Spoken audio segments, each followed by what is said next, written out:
নমস্কার, mixed fusion সোমার পাকশালায় আপনাদের সবাইকে স্বাগত। আজকে আমি আপনাদের সাথে শেয়ার করব কাতলা মাছের একটি নতুন রেসিপি। তো এই রেসিপিটি খেতে কিন্তু অপূর্ব স্বাদের হয়। আর কাতলা মাছ আমরা বিভিন্নভাবে রান্না করে থাকি, কিন্তু এই রেসিপিটি আপনারা যদি একবার রান্না করেন তো দেখবেন আপনাদের অবশ্যই কিন্তু ভালো লাগবে। তো চলুন আজকে আমি বানাবো কাতলা মাছের রেজালা। এটা কিন্তু যে কোনো মাছ দিয়েই হবে, রুই, কাতলা কিংবা বড় টাইপের যে মাছগুলো হয় সেগুলো দিয়ে কিন্তু এই রেসিপিটি বানানো যায়। তো দেখুন প্রথমে আমি মাছগুলোকে লবণ মাখিয়ে নিচ্ছি। যেহেতু গ্রেভিটা সাদা হবে সেজন্য কিন্তু এখানে হলুদ দেব না, সেজন্য শুধু লবণ মাখিয়ে নিচ্ছি মাছগুলোকে। আর এদিকে একটা কড়াইয়ের মধ্যে আমি হাফ কাপ জলে পেঁয়াজটাকে সেদ্ধ করতে দিয়েছি। পেঁয়াজটা যখন এরকম একটু সেদ্ধ হয়ে যাবে আর জলটাও কিন্তু যখন শুকিয়ে যাবে তখন পেঁয়াজটাকে নামিয়ে নেব। এটা একটা মিক্সিং জারের মধ্যে আমি দিয়ে দিচ্ছি। যখন ঠান্ডা হয়ে যাবে তারপর কিন্তু আমি বেটে নেব। দেখুন ঠান্ডা হওয়ার পর এটা বেটে নিয়েছি। এদিকে কড়াইয়ের মধ্যে দিয়ে দিয়েছি সাদা তেল। এখানে চাইলে আপনারা সরষের তেলও ব্যবহার করতে পারেন আর সাদা তেলও ব্যবহার করতে পারেন, তবে আজকে আমি সাদা তেল দিয়েছি। এবার মাছটাকে ভাজতে দিয়ে দিয়েছি।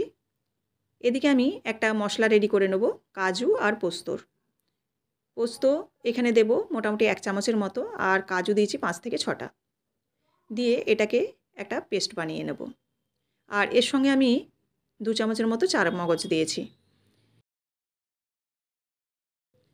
এবার এই মাছটাকে যে ভাজতে দিয়েছিলাম সেটা হালকা করে উল্টে নেব। মাছটা যখন ভাজা হয়ে যাবে তখন কিন্তু মাছটাকে তুলে একটা পাত্রে নামিয়ে নেব। তো দেখুন মাছটা এইভাবে কিন্তু আমি ভেজে নিয়েছি। এবার এটাকে তুলে একটা পাত্রের মধ্যে রেখে দিচ্ছি। এবার এই যে তেলটা আছে এর মধ্যেই আমি দিয়ে দেব ফোড়ন। ফোড়নের মধ্যে দেব একটা তেজপাতা, আর দেব এখানে দারুচিনি, আর দেব এলাচ, আর দিয়ে দিচ্ছি এখানে গোলমরিচ গোটা।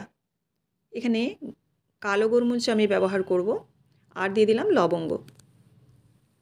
দিয়ে ফোড়নটা একটু নেড়েচেড়ে ভেজেই দিয়ে দেবো পেঁয়াজ বাটাটা। যে পেঁয়াজটা সেদ্ধ করে রেখেছিলাম সেই সেদ্ধ করা পেঁয়াজটা এখানে আমি দিয়ে দিচ্ছি। এবার পেঁয়াজটাকে একটু নেড়েচেড়ে তারপরে দিয়ে দিচ্ছি আদা, রসুন আর কাঁচা লঙ্কা বাটা। একসঙ্গে কিন্তু 3টেকে আমি পেস্ট করে নিয়েছি। আর এখানে ঝালের জন্য আমি কাঁচা লঙ্কাই ব্যবহার করব, কোনো গুঁড়ো লঙ্কা ব্যবহার করব না। যেহেতু আমি গ্রেভিটা সাদা করব সেজন্য কিন্তু কোনো গুঁড়ো লঙ্কা ব্যবহার করব না। সেজন্য আমি এখানে গোলমরিচ ফোড়নে দিয়েছি আর কাঁচা লঙ্কা আদার সাথে বেটে নিয়েছি। এবার দেখুন এই মশলাটাকে কষিয়ে নিচ্ছি। তারপর এর মধ্যে দিয়ে দেব কাজু এবং পোস্ত বাটাটা। কাজু পোস্ত বাটাটা দেওয়ার পর এটাকেও একটু নাড়াচাড়া করে নেব, আর তার সাথে দিয়ে দেব টক দই। টক দই এখানে খুব একটা বেশি দেব না, যাতে টক ভাব বেশি না হয়, সেজন্য এখানে 2 চামচের মতো টক দই দিয়ে দিচ্ছি। এটা আপনারা ফেটিয়েও দিতে পারেন, তাছাড়া এরকম কড়াতে যদি সোজাসুজি দিয়ে দেন তাহলে কিন্তু গ্যাসের ফ্লেমটা অবশ্যই কম করে দইটা দিতে হবে, নইলে কিন্তু দইটা ফেটে যাবে। দিয়ে খুব ভালোভাবে নাড়াচাড়া করে মিশিয়ে নিতে হবে। এবার এর মধ্যে একটু জল দিয়ে আমি কষিয়ে নিচ্ছি, যাতে আদা এবং রসুনের কাঁচা গন্ধটা চলে যায়। খুব ভালোভাবে যখন ঢাকা চাপা দিয়ে কষিয়ে নেব তারপর কিন্তু এর মধ্যে দিয়ে দেব লিকুইড মিল্ক অর্থাৎ দুধ। এখানে কিন্তু জলও ব্যবহার করা যায়, তবে কিন্তু দুধটা দিলে এর স্বাদ হয় অপূর্ব। এবার এখানে আমি 1 কাপের মতো দুধ দিচ্ছি, আর দিয়ে দেবো, যেহেতু দই দিয়েছি টকটাকে ব্যালেন্স করার জন্য, পরিমাণ মতো চিনি, আর দেব পরিমাণ মতো লবণ। দিয়ে নাড়াচাড়া করে নেব।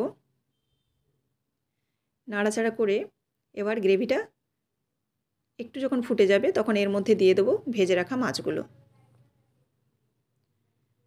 মাছগুলো দেওয়ার পর একটু ঢাকা চাপা দিয়ে দেবো, যাতে মাছটা একটু নরম হয়ে যায় আর গ্রেভিটাও আরও ভালোভাবে রেডি হয়ে যায়। এখানে চাইলে আপনারা গোলমরিচের গুঁড়োও ব্যবহার করতে পারেন। তো যেহেতু আমি গোটা গোলমরিচ দিয়েছি এবং কাঁচা লঙ্কা দিয়েছি সেজন্য আর আমি বেশি ঝাল করতে চাইছি না। আপনারা চাইলে কিন্তু গোলমরিচের গুঁড়ো এখানে অবশ্যই ব্যবহার করতে পারেন। একটু ঢাকা দিয়ে দিলাম। এবার দেখুন গ্রেভিটাও রেডি হয়ে গেছে আর মাছটাও কিন্তু একদম পুরোপুরি রান্না হয়ে গেছে। এবার নামাবার আগে আমি এখানে দিয়ে দেব 1 চামচের মতো ঘি। এই ঘিটাও কিন্তু শেষে দিলে খুব ভালো একটা ফ্লেভার আসবে। এখানে দিয়ে দিলাম 1 চামচের মতো ঘি, দিয়ে নাড়াচাড়া করে ঘিটাকে ভালোভাবে মিশিয়ে নেব। এবার গ্যাসের ফ্লেমটাকে কিন্তু অফ করে দেব। এই রেসিপিটি সাধারণত ভাতের সাথেই বেশি ভালো খেতে লাগে, তো পোলাও তাছাড়া ফ্রায়েড রাইস এসবের সাথেও কিন্তু খুব ভালো যায়। আমি একটা সার্ভিং প্লেটের মধ্যে একটু সাজিয়ে নিচ্ছি। এই রেসিপিটি প্রথম থেকে শেষ পর্যন্ত আপনারা দেখলেন। আপনাদের কেমন লাগলো অবশ্যই আমাকে কমেন্ট করে জানাবেন। আর এরকমই বিভিন্ন ধরনের রেসিপি পাওয়ার জন্য অবশ্যই চ্যানেলটিকে সাবস্ক্রাইব করে বেল বাটনটি প্রেস করে দেবেন, যাতে সবার আগে নোটিফিকেশন আপনাদের কাছে পৌঁছে যায়। তো দেখুন কাতলা মাছের রেজালা তৈরি হয়ে গেছে। তো আপনারাও অবশ্যই এরকমভাবে ট্রাই করতে পারেন, খেতে কিন্তু ভীষণ সুস্বাদু হয়। আবারও আপনাদের সাথে দেখা হচ্ছে নেক্সট রেসিপিতে। সবাই ভালো থাকবেন। ধন্যবাদ।